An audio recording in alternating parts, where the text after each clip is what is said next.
Olá para você, seja bem-vindo, seja bem-vinda, você que vai participar da administração dessa palavra no Face, no YouTube depois.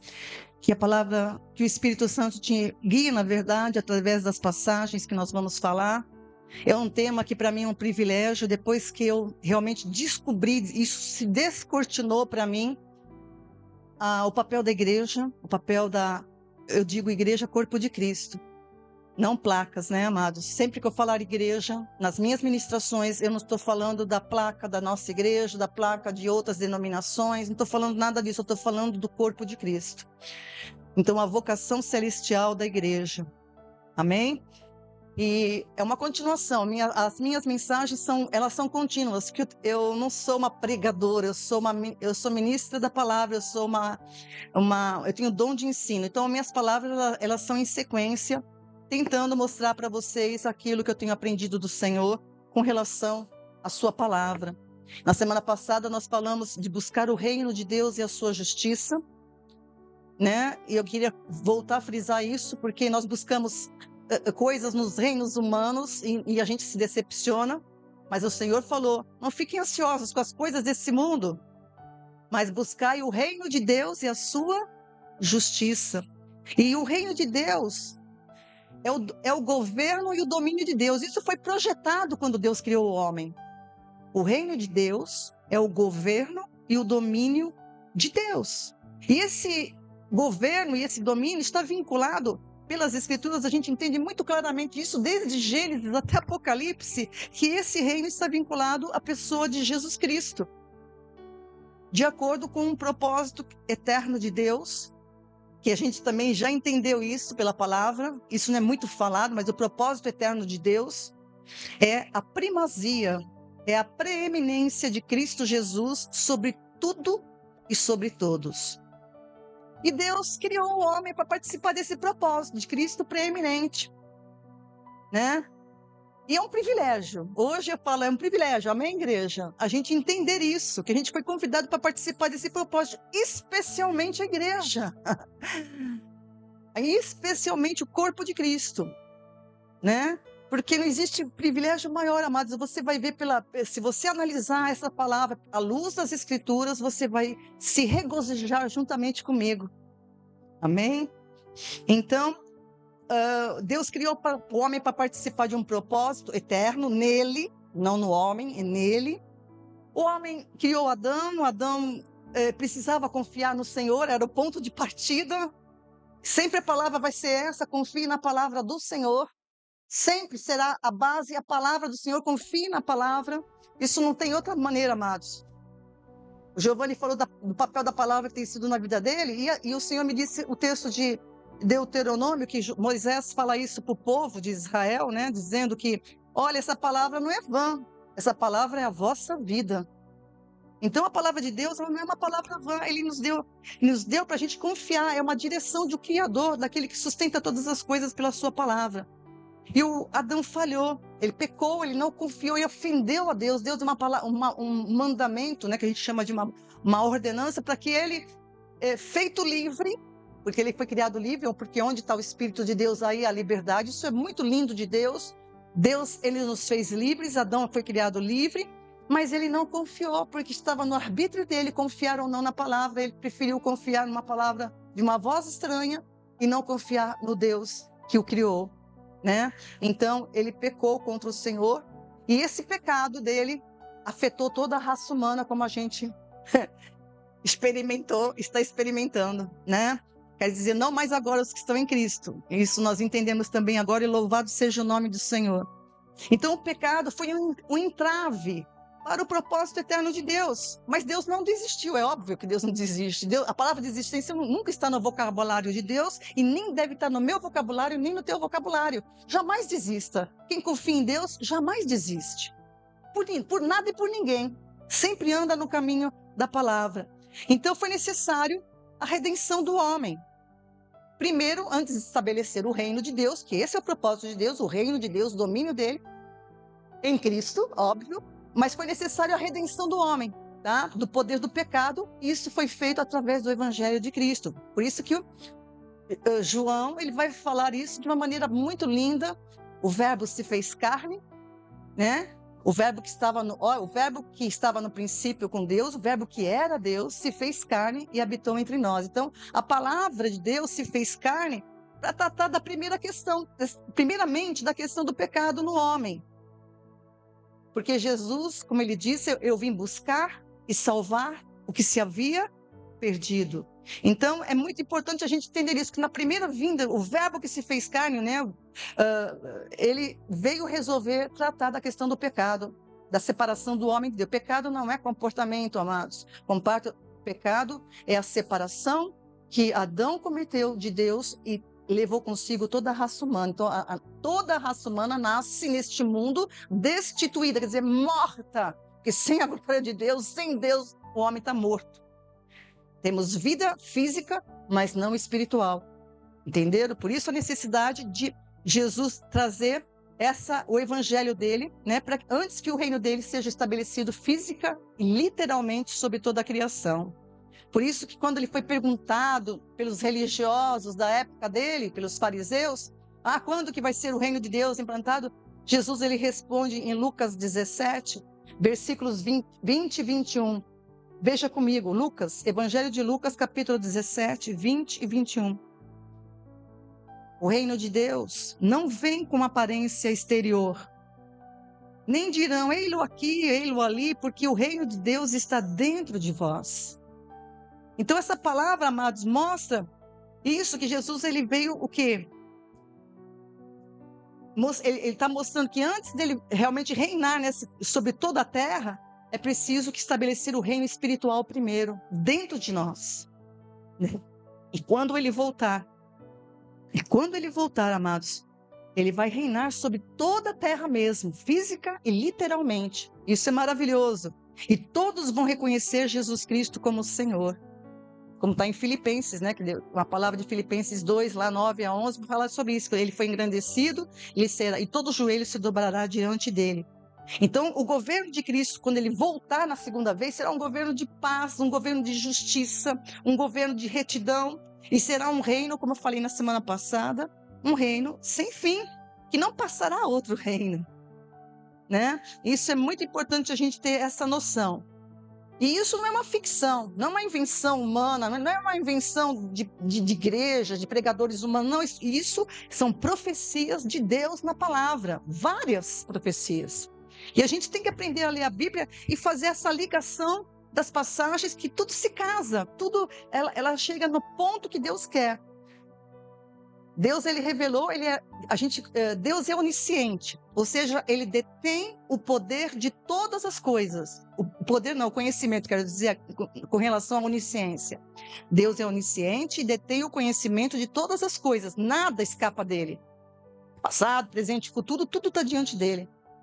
E quando ele revela, esse conhecimento de Deus é perfeito, né? É um conhecimento pleno, perfeito e simultâneo. E quando ele revela uma coisa para nós, para o homem, antes de que aconteça, não é que ele está pré-ordenando. Significa que ele está dizendo que quando acontecer, reconheça que ele falou, porque ele é onisciente, tá? Então ele antecipa, e essa antecipação do conhecimento para o homem se chama presciência, tá? Que não é um atributo, mas é a comunicação do plano dele para o homem. Então, é a presciência de Deus para o homem. Isaías capítulo 46, versículo 10. Olhe comigo o que o Senhor diz. Isaías 46, 10. Que anuncia o fim desde o princípio. Olhe bem. Anuncia o fim desde o princípio, desde a antiguidade, as coisas que ainda não sucederam.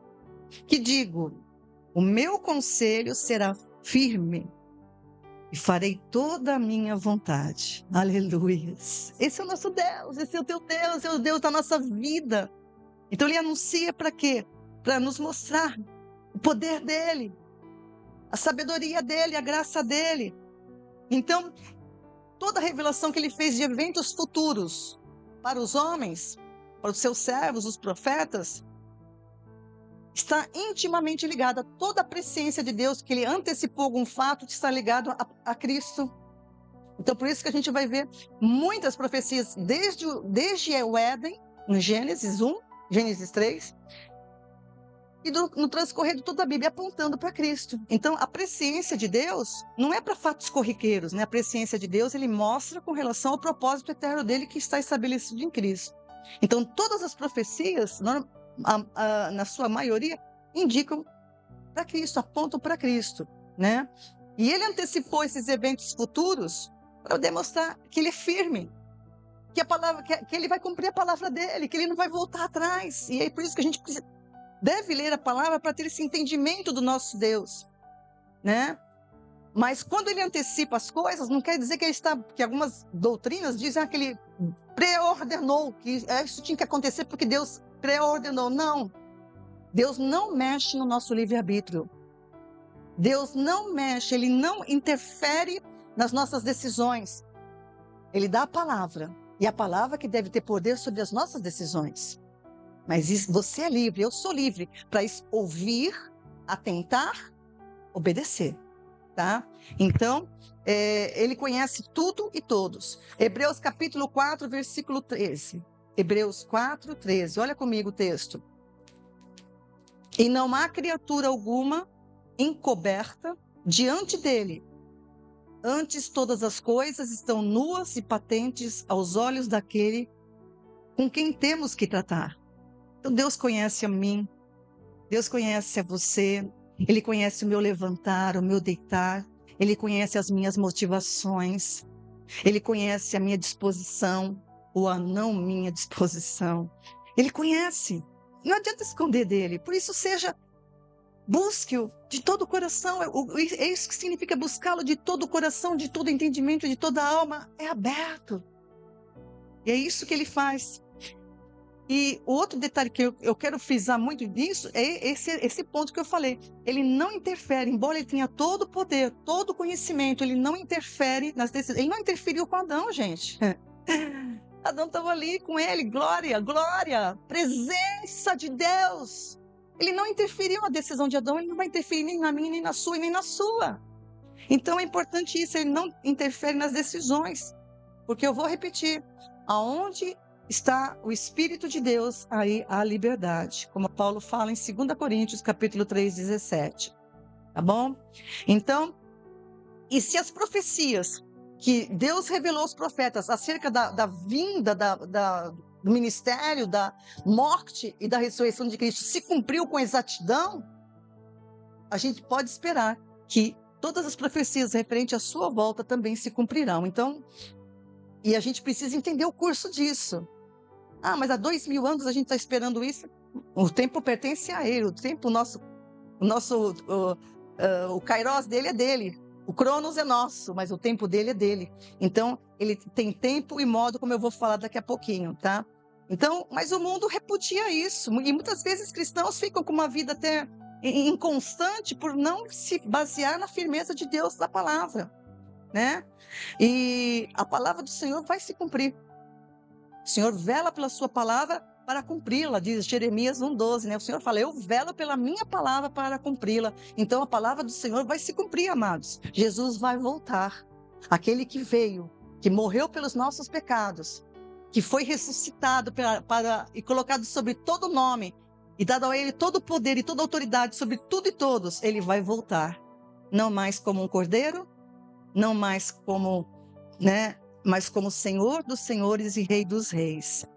E as Escrituras, quando a gente vai estudando, a gente entende isso, que depois que Cristo consumou a obra da redenção na cruz, ele foi ressuscitado pelo poder de Deus, conforme a palavra, assentou-se à destra de Deus Pai, nos céus, e está aguardando o tempo quando ele voltará e estabelecerá o seu reino físico, literal e eterno, unificando as funções de rei e sacerdote, como a gente falou em Zacarias 6,13 a semana passada.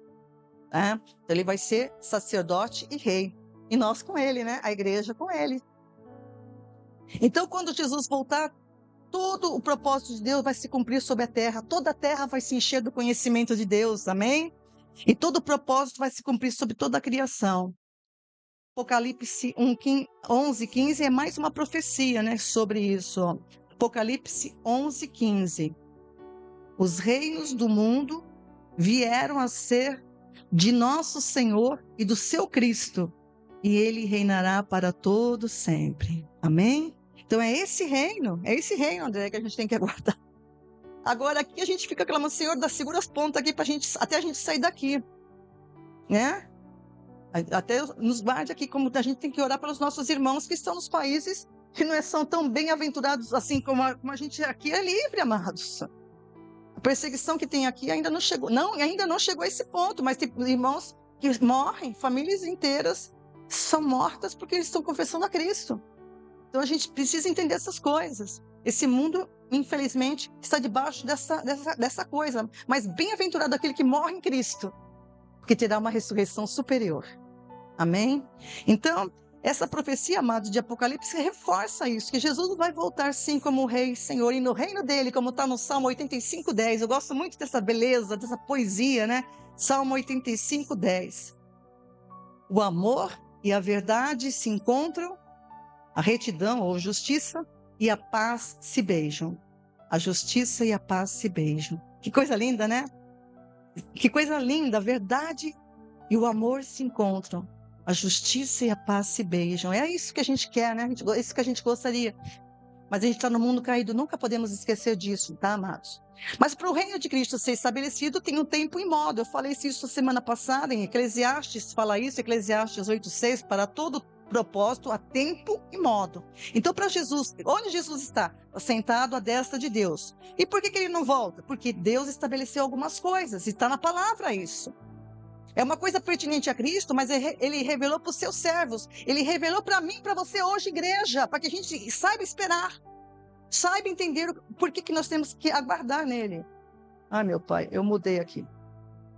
Então a gente tem que aguardar isso. Amém, igreja? Espera que eu tirei a minha ministração daqui. Esperta.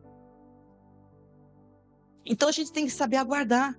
E é o conhecimento, amados. Uma pessoa que não tem conhecimento, ela fica à deriva. Ela fica com base naquilo que todo mundo fala, seja de Deus ou não de Deus. Nem todo mundo que fala de Deus e fala da palavra, fala com a verdade. A gente precisa saber discernir isso.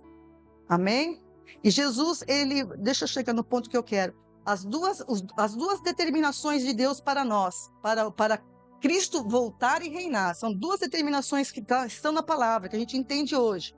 Primeira, o que ele profetizou através de Davi, falando com Davi, né? Que Davi era um homem segundo o coração de Deus, e ele queria edificar um templo para Deus. Deus falou, você não vai edificar porque tem sangue nas suas mãos, e deu uma profecia para ele, que a edificação de um templo que seria feito, um templo de pedras vivas, que seria edificado, não seria um templo comum, tá?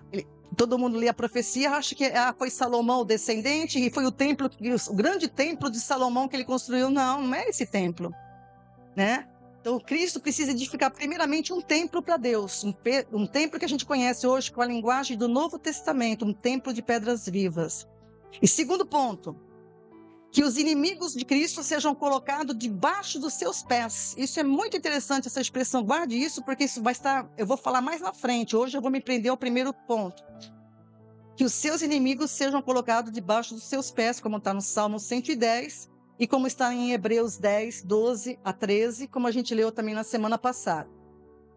Então, neste tempo, Cristo está edificando um templo de pedras vivas. Pedras vivas. Normalmente, o templo é construído com tijolo, seja outros materiais, né?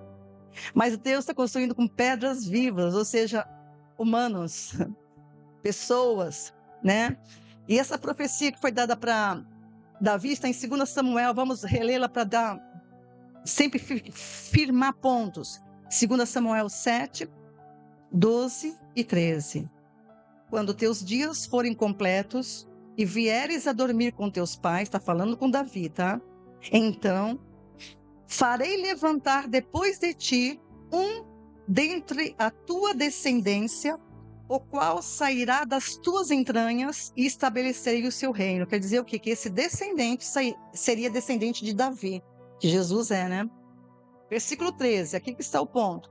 Este edificará uma casa ao meu nome e confirmarei o trono do seu reino para sempre. Eu lhe serei por pai e ele me será por filho. Então, está se referindo a quem? Ao Filho de Deus. Está se referindo a quem? Alguém cujo reino permaneceria para sempre. Não é Salomão, porque o templo dele foi destruído, Salomão morreu, acabou-se tudo aquilo lá, toda aquela glória sumiu. Mas o reino do nosso Senhor, profetizado aqui, nunca vai acabar. Nunca será destruído, como a gente viu nas profecias de Daniel. Amém? Zacarias também vai falar isso. Vamos frisar um pouquinho Zacarias 6, 12 e 13. Assim diz o Senhor dos Exércitos: eis aqui o homem cujo nome é renovo, Cristo. Ele brotará do seu lugar e edificará o templo do Senhor. Ele mesmo edificará o templo do Senhor e levará a glória. Assentar-se-á no seu trono e dominará, e será sacerdote no seu trono. Conselho de paz haverá entre ambos os ofícios, rei e sacerdote. Está falando aí. Então aqui, amados, perceba que o que ele está falando. Ele edificará um templo no Senhor e levará a glória. Presta atenção nesse termo aí, que você vai ver como a igreja é a glória do Senhor. Nós somos a glória do Senhor, amados. Você que confessa Jesus Cristo, você que faz parte do corpo, você que está em comunhão com o corpo, na palavra, crescendo na graça e no conhecimento, eu e você somos a glória do Senhor, e você um dia vai entender isso plenamente quando você estiver diante dele. Então, o templo que Jesus está edificando neste tempo, desde a morte e a ascensão aos céus, é o templo que ele está edificando a igreja, corpo de Cristo, constituída de pessoas de todas as nações, línguas, raças, né? Todos que confessam a Cristo, confessam a obra, entenderam a obra que ele veio consumar com relação ao pecado, que confessam que ele morreu pelos pecados, mas que ele ressuscitou pelo poder de Deus e está sentado à destra de Deus. E todos que assim confessam, nesses, em mim e você que confessam isso, amados, se cumpre a profecia dada para Abraão. Olha que coisa! A profecia dada para Abraão, Gênesis 12, 3. 12, 3. Em ti serão benditas todas as famílias da terra. Olha como lá atrás, lá no comecinho da história de Israel, Deus já estava falando: em ti serão benditas todas as famílias da terra. Alcançou a gente. Hoje nós somos chamados filhos da fé, do nosso pai da fé, Abraão, porque nós tivemos a mesma fé que ele teve. E é muito importante essas ligações, amados. Abraão creu em Deus, mesmo não vendo nada, não vendo terra, não vendo promessa. Ele deu uma promessa, mas ele não via, ele teve que sair da sua terra, um homem bem-sucedido, largou tudo, família, saiu, segundo a visão do mundo, para o nada. Mas era para tudo. Porque as coisas de Deus não são comparadas com as coisas naturais, amados. É isso que a gente precisa entender. E tem um texto também que Paulo fala em Atos 17, quando ele estava em Atenas, diante de tanta idolatria que ele viu lá, e ele pega um gancho tremendo. É isso que a gente tem que aprender quando a gente está evangelizando as pessoas. Não sair rebatendo, né, as crenças, mas rebater e mostrar a glória do nosso Deus e mostrar a beleza disso, né? Olha que ele fala, Atos 17, a partir do verso 24. O Deus que fez o mundo e tudo o que nele há, sendo Senhor do céu e da terra, ele é Senhor de tudo. Você existe? As coisas existem porque ele quis. Olha só.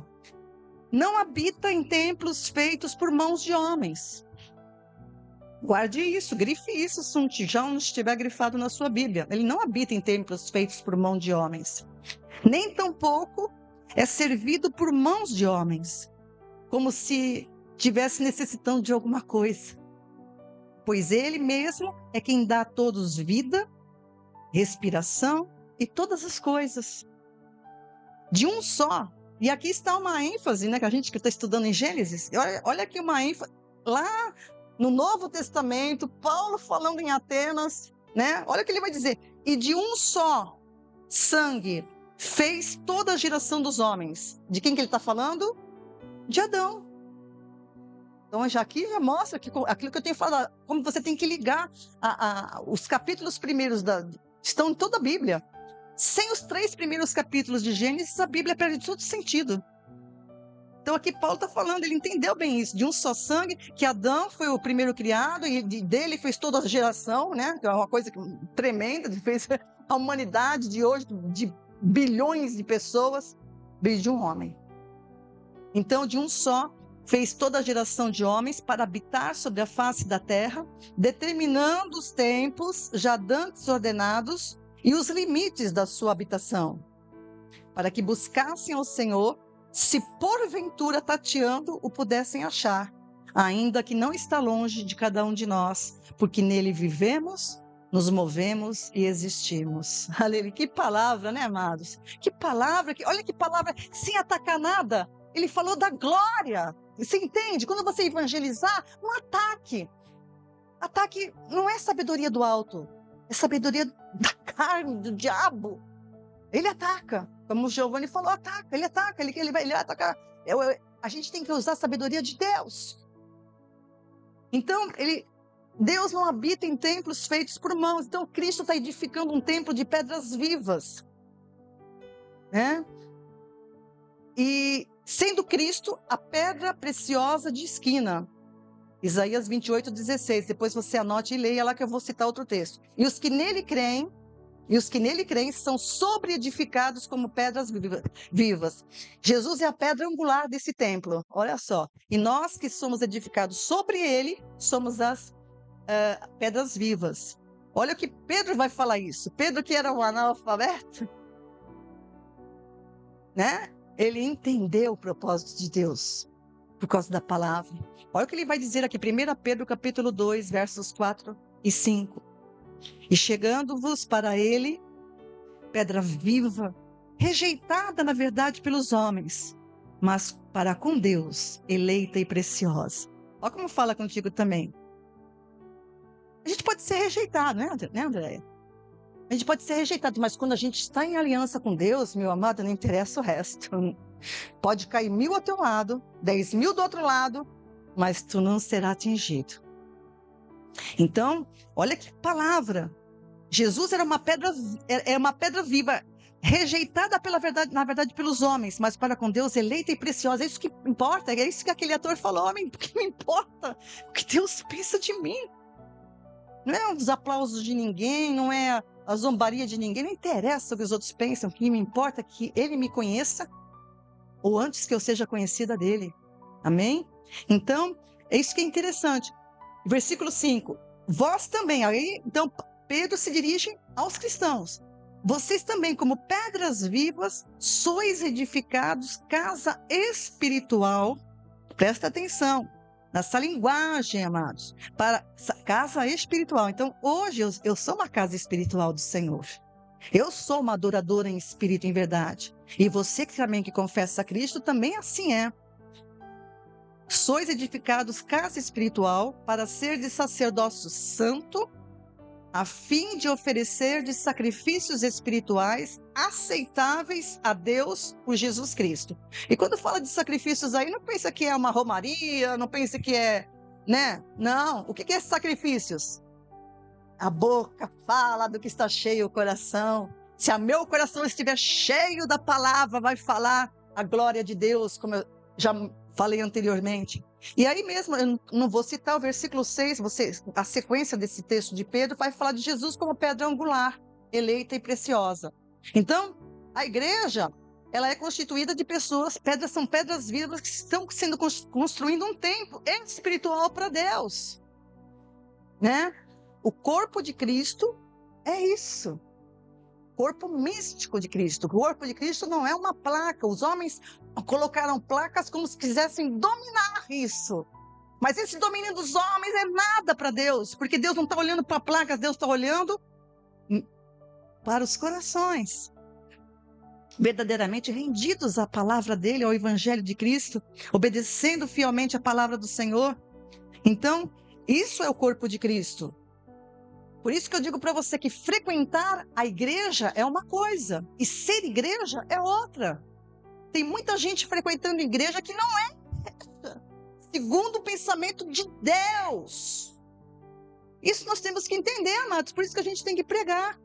Não é porque uma igreja está cheia, que ela está cheia de pessoas ali adorando o Senhor, em espírito e em verdade. Deus sabe os corações. Se aquela igreja não estiver anunciando o verdadeiro evangelho, ela é anátema. Isso a gente vê nas cartas de Apocalipse, né? Igrejas que abandonam o verdadeiro, o primeiro amor, a palavra, a vida da palavra, se mistura com o joio. Então tem esses perigos que rondam. Por isso que o cristão tem que crescer no conhecimento da palavra para não ser enganado. Porque o inimigo, amados, ele é nosso inimigo. Ele não é inimigo de Cristo, ele não é nada para Cristo. Mas para nós ele é um inimigo e perigoso. Ele quer roubar a semente que foi plantada no nosso coração. A gente tem que saber rebater isso. Então, ser igreja é uma coisa. Você é igreja? Não, ser igreja é o ponto. Você precisa ser igreja. Primeira carta aos Coríntios, capítulo 3, 16. Olha comigo. Paulo falando, 1 Coríntios 3, 16. Olha que lindo. Não sabeis vós que sois santuário de Deus e que o Espírito de Deus habita em vós? Meu Deus, quando a gente entende isso faz diferença. É o que eu tenho dito nas quartas-feiras. Se Jesus é meu Senhor, faz toda a diferença. Eu não posso mais...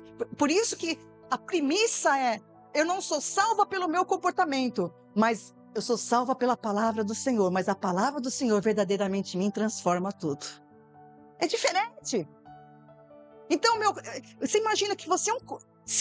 Ele está perguntando, você não sabe que vocês são santuário de Deus? E que o Espírito de Deus habita em vós? Então você não vai sair por aí fazendo desonrar isso, sujar isso. Você vai viver como uma pessoa que entendeu isso verdadeiramente. Por isso que eu digo que cristão, que se diz cristão, crente, que tem um comportamento estranho, que a gente questionável, que às vezes traz até escândalo, essa pessoa não entendeu isso. Isso é muito importante, isso é muito lindo de Deus, e você vai entender isso. Eu estou entrando agora na profundidade disso. A igreja é a menina dos olhos de Deus, no propósito eterno dele. E você vai entender disso, porque essa é a maravilhosa graça manifesta para nós. Por isso que eu falo que nós somos privilegiados. Eu sou privilegiada, você que está me ouvindo, que entendeu quem é Cristo e o que ele fez. E confessa a Ele, conforme as Escrituras, você é privilegiado, porque nós fazemos parte de uma geração que está no coração de Deus. Aqueles que estão em Cristo, esse dativo em Cristo, só pertence ao Novo Testamento e à igreja. Aqueles que estão em Cristo. No Antigo Testamento, as pessoas foram salvas. As que creram na promessa do descendente, esperavam esse descendente. Israel se desviou, olha lá. Israel, que foi criado por Deus, se desviou. Está aguardando o Messias. O Messias veio e eles não enxergaram o Messias, porque eles estavam cegos. Cegos com o quê? Com a soberba. Cegos com o quê? Com a presunção humana. Cegos. Existe hoje também, da mesma forma como Deus alertou, olha, não siga o exemplo deles. De desobediência, tem muita gente cheia de presunções, de conceitos humanos e até diabólicos, repito isso, mas estão fora dessa graça dos em Cristo. Os homens são salvos em todos os tempos pela fé em Deus, pela fé no descendente prometido no Éden, em Gênesis 3,15. Pois Deus salvou e salvará antes da lei de Moisés, durante o período da lei, agora durante o período, chamado período da graça ou plenitude dos gentios, que a gente vai entender isso na frente, durante o período das boas novas do evangelho, que é o período da igreja, depois, no período da tribulação e grande tribulação, Deus salvará durante o milênio, e no milênio ele já voltou física e literalmente. Tá? Ele estará reinando, mas haverá salvação no milênio. A salvação fecha totalmente de acordo com o propósito de Deus, está na alçada dele, não na minha, nem na tua, nem de ninguém humano. Quando terminar o milênio, vai ser o novo céu e a nova terra. Então, nisso tudo existe um propósito. Então, os salvos durante o período da igreja, desde a morte, a ascensão de Cristo aos céus, começou o período de formação da igreja, do corpo de Cristo, templo de pedras vivas, edificado para Deus. Então, nós fomos salvos nesse período do pecado, como todo mundo tem que ser salvo primeiro do pecado, entende? A igreja foi salva do pecado, então não é mais pecadora, amém? Conscientes? E nós fomos chamados, salvos e chamados com uma santa vocação, em função do propósito eterno que Deus estabeleceu em Cristo. Então perceba, existe a redenção do homem, do pecado por meio do evangelho, e em seguida, o salvo em Cristo. Presta atenção nisso, é chamado com uma santa vocação em vista do propósito eterno que há em Cristo. Então, todos os salvos têm essa vocação? Não, somente os em Cristo. Vou frisar isso porque isso é muito importante, tá? Muito importante. Por que a gente Porque só os em Cristo são chamados com vocação celestial. E você vai entender o que é a vocação celestial, que é o tema da minha mensagem, né? Porque nós fomos participantes da morte e da ressurreição com Cristo. Nós somos identificados no batismo da morte com Cristo. Então, o que Cristo passou, a igreja também passou espiritualmente, morreu com Ele e nasceu de novo pelo criaturas geradas. Da mesma forma que Cristo foi gerado pelo poder de Deus, a igreja é gerada agora pelo poder de Cristo.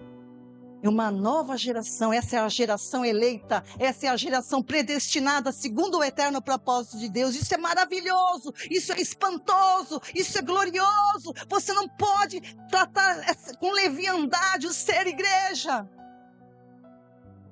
Não entenderam o que significa a gente estar juntos no corpo, edificando, se fortalecendo. Eu sempre vou bater nessa tecla, a pessoa que não entendeu isso fica debaixo de opressão. A gente tem que estar no corpo, mas o corpo tem... A gente chama de igreja cheia de problemas. Lógico que nós temos problemas, nós somos muitas vezes o problema. Graças a Deus que a gente não vai responder por isso no tribunal de Cristo, não vai perder a salvação, mas a gente precisa se tratar. E no tratamento que a gente vai precisar aprender as coisas. Então, a importância de você entender o significado do corpo de Cristo, da igreja. Nós somos participantes da morte e da ressurreição de Cristo. E passamos a constituir o seu corpo, e ele é o cabeça. É muito importante essa figura de linguagem para você entender tudo. Por isso que Cristo é chamado corpo, cabeça. Cabeça do quê? Do corpo, a igreja. Quem é a igreja? Eu e você. Juntos. Amém? Olha lá em Timóteo. Olha em segunda carta de Paulo a Timóteo, capítulo 1, versículo 9. Aí está o que eu falei. Tá? Presta atenção no texto agora. 1 Timóteo 1, 9. Que nos salvou, grife isso, salvou, e, aí tem um adicional. Eu não fui somente salvo do pecado, eu que estou em Cristo hoje, você que está em Cristo hoje, não foi somente salvo, existe um brinde. Existe um prêmio que é chamado na Bíblia de maravilhosa graça, existe algo mais. E chamou com uma santa vocação, não segundo as nossas obras, presta atenção, mas segundo o seu propósito e graça, o seu próprio propósito e graça, que nos foi dado em Cristo Jesus antes dos tempos do século. Então, quando que foi definido isso? Na eternidade. No conselho eterno de Deus, como a gente já estudou. Por isso que é importante entender o propósito eterno de Deus. Se você não entender o propósito eterno de Deus, fica tudo desfocado nas Escrituras. Mas quando você entende o propósito eterno de Deus em Cristo, tudo se coloca no lugar. Né? Todos os pensamentos de Deus se colocam no lugar. Então, é muito importante você entender isso. Paulo entendeu. Paulo entendeu que as cartas dele é o que mais escreveu sobre isso, sobre o propósito eterno. Ele fala em Efésios claramente, o propósito de Deus eterno feito em Cristo, e nós somos participantes disso. Valorize as cartas dele. Ele fala com tanta intrepidez: meus irmãos, se conscientizem de que vocês são hoje em Cristo. É uma glória tremenda, vocês são participantes de uma glória superior. Se é que pode dizer assim. E ele conscientiza os cristãos, todas as cartas dele, você vai ver essa conscientização. Colossenses capítulo 1, versículos 12 em diante, acompanha comigo aí. Carta de Paulo aos Colossenses capítulo 1. Dando graças ao Pai que nos fez idôneos para participar da herança dos santos na luz. Presta atenção. Nos fez idôneos. Quem nos fez idôneos? Eu que me fiz idônea? Não, ele. Amém? Para participar de uma herança dos santos na luz. Então, Paulo está falando da excelência e da obra de Cristo em nós, né? A excelência da obra de Cristo então, não está em nós, está nele. Versículo 13. O qual nos tirou da potestade das trevas e nos transportou para o reino do Filho do seu amor. Olha aí, segue. E em quem temos a redenção pelo seu sangue, a saber, a remissão dos pecados, o qual é a imagem do Deus invisível. Então, Cristo é a imagem do Deus invisível e o primogênito de toda a criação. Porque nele foram criadas todas as coisas que há nos céus, na terra, visíveis e invisíveis, sejam tronos, sejam dominações, sejam principados, sejam potestades. Tudo foi criado por ele e para ele. O homem não é a cereja do bolinho, não é o centro do mundo. É Cristo. Foque em Cristo e ande e viva. Ele é antes de todas as coisas e todas as coisas subsistem por ele. Você imaginou isso? Ele é a cabeça do corpo. Agora vem a nossa parte, da igreja. Da igreja. É o princípio e o primogênito dentre os mortos. Essa linguagem tem que ser compreendida, não pode ser tratada como leviandade. Ele é primogênito dentre os mortos. Para que em tudo tenha preeminência. Veja que tudo gira em torno dele. Por quê? Foi do agrado do Pai que toda a plenitude habitasse nele, e que, havendo por ele feito a paz pelo sangue da sua cruz, por meio dele, reconciliasse consigo mesmo todas as coisas, tanto as que estão no céu como as que estão tanto as que estão na terra como as que estão nos céus. Então veja a linguagem como liga tudo isso. Primeiro foi necessária a redenção pelo seu sangue. Com o seu sangue ele nos resgata, né? A gente já aprendeu sobre Jesus nas mensagens anteriores. Você tem no meu Facebook, Ana Gasparotto. Eu convido você a ajudar esse canal a crescer, um canal novo. Depois que meu esposo faleceu, eu passei a publicar as mensagens lá. Então, entre lá, se inscreva, veja as mensagens na sequência. Tem ligações que você precisa tentar. É importante você estudar pela palavra. Pegue uma Bíblia, estude. Para que isso seja descortinado, como foi descortinado para mim, como foi descortinado para meus irmãos aqui. Amém? Então, nós somos esse povo, a igreja. Mas a gente continua no mundo, a gente já entendeu bem isso. Eu sou participante da glória de Deus, mas eu ainda estou aqui. Porque esse corpo ainda não... O corpo do pecado foi desfeito, isso é fé. Abraão, lembra de Abraão? Corpo do pecado desfeito, que é falado em Romanos 6. É fé de Abraão. Meu corpo do pecado foi desfeito. Eu estou aqui, mas o que está me esperando é um corpo tal qual o de Cristo.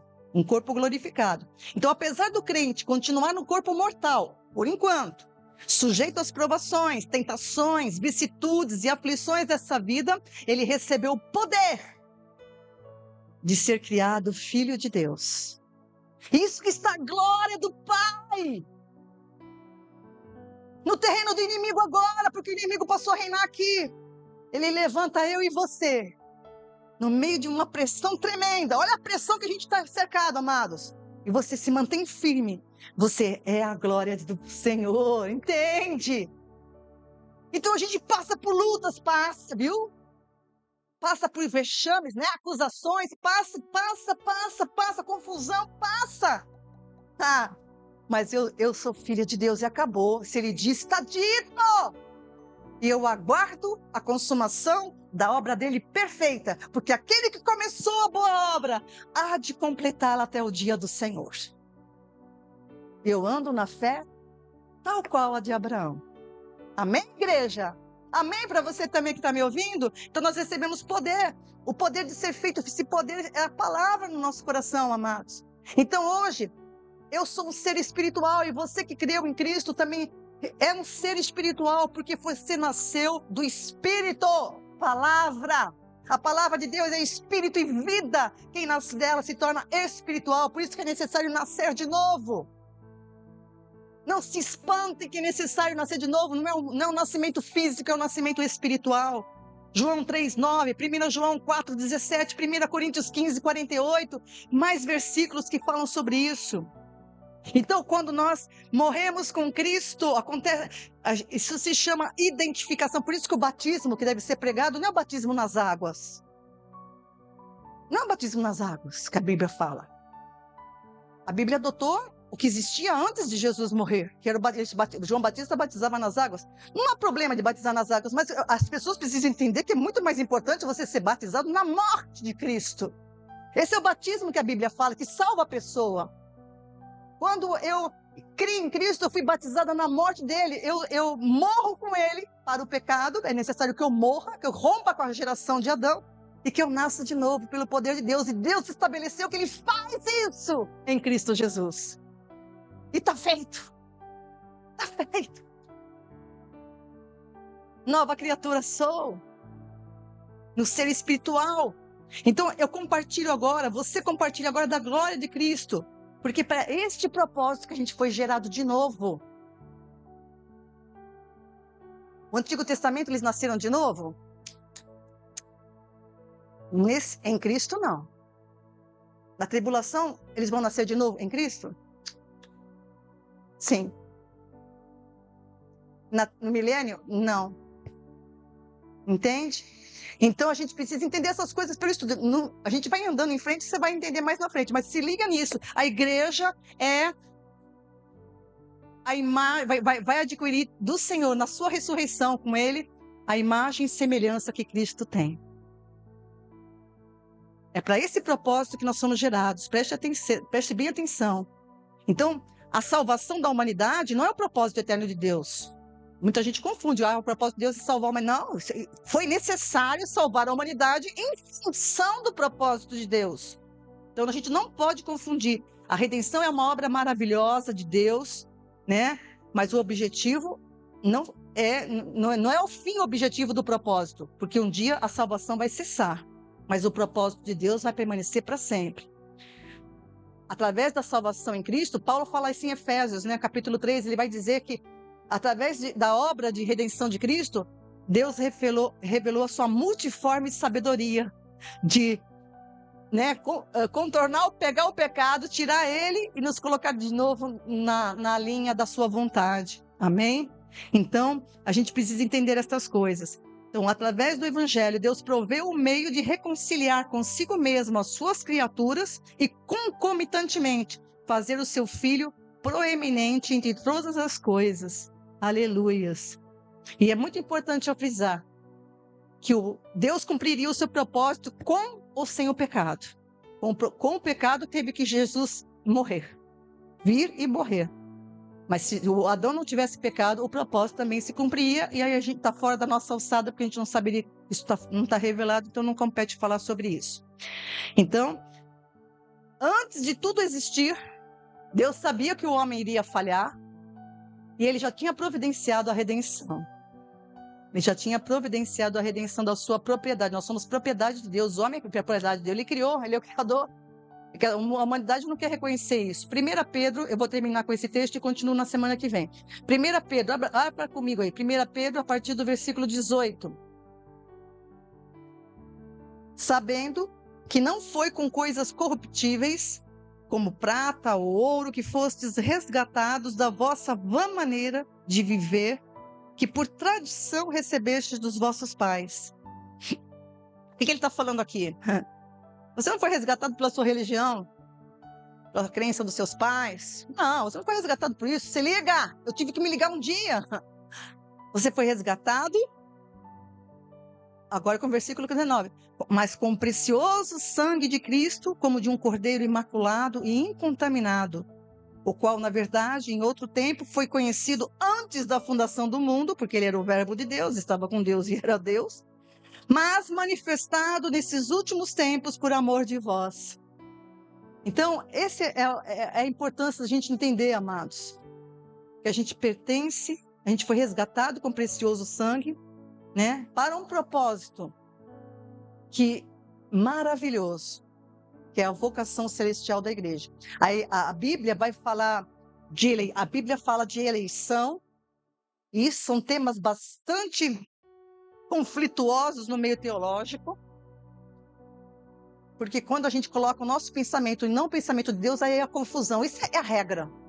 Toda vez que o homem não entende o pensamento de Deus, surge confusão. Aí existem brigas nossa, é bem pesado, né? Doutrina X, doutrina Y, que isso aqui não é assim. A palavra de Deus é única, só tem uma revelação. A gente precisa entender qual é o fio da revelação de Deus. Como? Se submetendo a ela, com humildade, né? Com o coração aberto. Não é chegar com a Bíblia, querer encontrar na Bíblia, porque a gente encontra na Bíblia base para qualquer coisa que eu creia. A gente consegue fazer isso. Basta ver as religiões por aí. Se você pegar a Bíblia e ler de maneira errada, você faz base para qualquer coisa, a doutrina. E esse é o problema. O inimigo faz isso mesmo. Ele mexe, ele fez isso com Jesus, não vai fazer conosco? Ele pega a palavra e transtorna. Por isso que o Senhor fala que a gente precisa o quê? Ter a armadura de Deus, né? Isso é conhecimento, é palavra em nós. Então, na Bíblia, há eleição, há predestinação e há uma vocação. Porém, a abordagem desses temas não se refere à salvação em Cristo, como se é apregoado. Antes, se refere ao propósito que Deus estabeleceu em Cristo. Então, não é para salvação. Ninguém foi eleito para salvação, como algumas doutrinas dizem. Não, isso não é verdade. Isso não é a verdade bíblica. Deus não faz acepção de pessoas. O evangelho é para todos, a graça é para todos. Mas a bênção da eleição e predestinação, não. A salvação é para todos, está disponível para todos, desde o Éden até quando Deus falar, chegou, acabou, vai começar o novo céu, nova terra. Acabou. Dentro do tempo dele. Essa eleição e predestinação que a Bíblia fala, essa vocação, ela não se refere à salvação, mas sim a uma graça maravilhosa que foi dada para a igreja, foi dada para nós. Para entender a eleição e a predestinação, é preciso entender qual é o propósito eterno de Deus em eleger e predestinar. Para que ele elegeu e predestinou a igreja? Para quê? Eu preciso entender isso. E para levar a efeito a esse propósito eterno, Deus determinou na eternidade, antes que houvesse mundo, que Jesus viria, resgataria o homem do pecado, e também determinou e chamou a descendência que seria gerada de Cristo como uma santa vocação, para que os gerados de novo, que são santos e irrepreensíveis, como Paulo fala em Efésios, né, diante de Deus, contraste com a geração de Adão, que errou, falhou, que se corrompeu, se tornou perversa. E essa geração são filhos de Deus, possibilitando que Cristo, ressurreto, né, seja primogênito de muitos irmãos semelhantes a Ele. Nós vamos entender isso, que Cristo ele veio como unigênito. O verbo que encarnou era unigênito. E agora Jesus é primogênito. Quem é primogênito é o primeiro de muitos irmãos. Quem são os outros irmãos? Eu e você, a igreja. E nós vamos continuar entendendo isso muito profundamente a partir da semana que vem, se Deus assim permitir. O Senhor te abençoe, que me acompanhou até agora. Que você possa ler esses textos na Bíblia, amados, buscar a revelação de Deus. Porque essa palavra não é uma palavra vã, é a sua vida. Em nome de Cristo Jesus. Amém.